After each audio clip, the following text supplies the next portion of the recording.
you end up enabling other abusive relationships.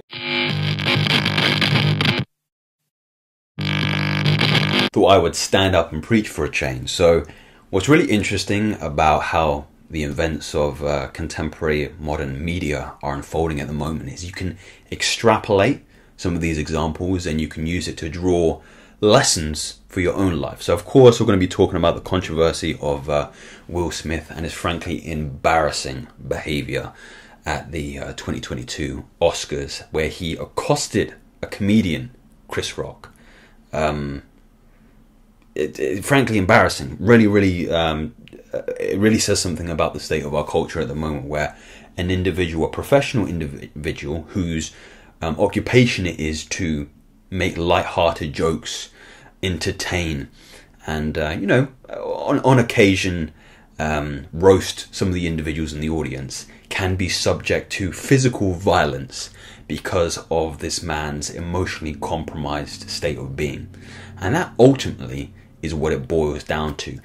We can also talk a little bit about manipulation from the context of Jada's role in their marriage. Of course, many of you watching this video will be familiar with how their relationship has devolved over time, how she was having an affair with this August fellow, and Will Smith was plastered all over social media as being a cuck who would allow another man to have sex with his wife without any kind of reprimand.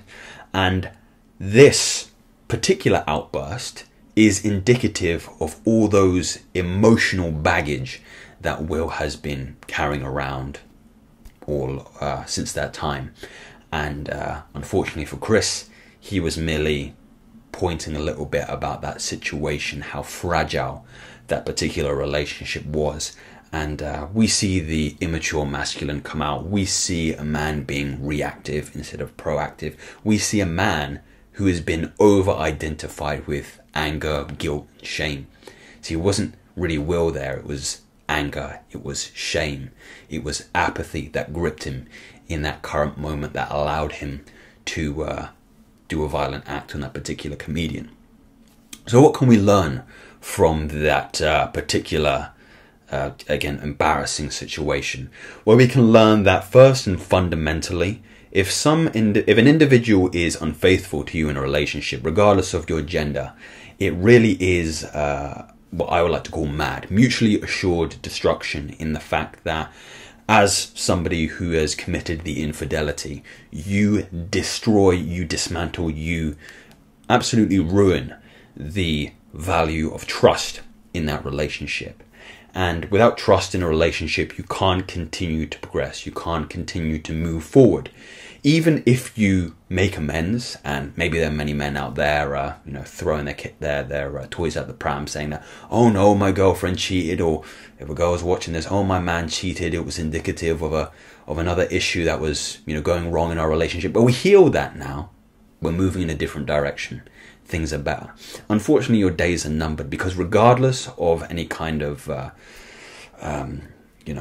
apologies said and coming back to a different place in your relationship, you will always have that reference point in your life, in the context of your relationship moving forward. You will still feel a pang of jealousy, of fear, whenever that partner goes out with the girls or the guys, liquor's flowing around and other paraphernalia that might make decision making a little bit more difficult. So that's always going to be at the back of your mind. And how on earth can you begin to move and create a peaceful life and relationship for yourself if every single time that happens, fear has gripped and constricted your heart? It doesn't happen. And then on the other side of the individual who has taken back the particular partner who has committed this infidelity, you are then sacrificing your own self-respect. That's the bottom line of this. You have conceded that your own value, that your own emotional peace of mind is less valuable to yourself than having this other person in your life. So we have, and then you know, what are the implications towards your partner who committed that infidelity? How can you expect them to come back into the context of that relationship knowing that their lover doesn't respect themselves enough to kick you to the curb? What does that really say? So it's only a matter of time before these cycles repeat themselves. And you know what? I'm not sitting on my ivory tower here. In fact, my first girlfriend cheated on me twice. And I took her back from the first time. The point that I made just a moment ago, I've had real experience with that. And many men might have the same experience with that themselves. And it comes from a place, I think, of insecurity, fundamentally, at least for me in my experience, of being alone and not wanting to go back to a life where you're self-reliant. And you cannot proceed to have a relationship if you're not first self-reliant, because then you act as a crutch for another person to lean on, and you get some of the scenarios that we're seeing now in the media of Will being a crutch to his wife, being manipulated into emotional outrage and outbursts, having their free will essentially taken away from them, and being a jester and a joker on many of the posts that you see in social media at this time. So there's a lesson that you can take away from the implications that you are seeing here in Twitter and Instagram and Facebook, is that you have to value yourself first. No matter how difficult it comes when an experience like that might befall you, like it did for myself, like it did for many other men, you have to place the value of yourself first, regardless of the history you have with that individual. Will Smith has a family, he has kids, he has a complicated unit, and you can certainly concede that that is going to sway his decision makings and whether or not he stayed with Jada, to keep the family close together and not leave. But if you can't value yourself first, then you end up being a laughingstock. You end up enabling other abusive relationships where partners don't value yourself, don't value and respect you ultimately. And you cannot live life that way unless it is your destiny, unless it is your dharma to be an example of manipulation and slavery to other people's whims. So gentlemen, it's a difficult decision when it happens to you.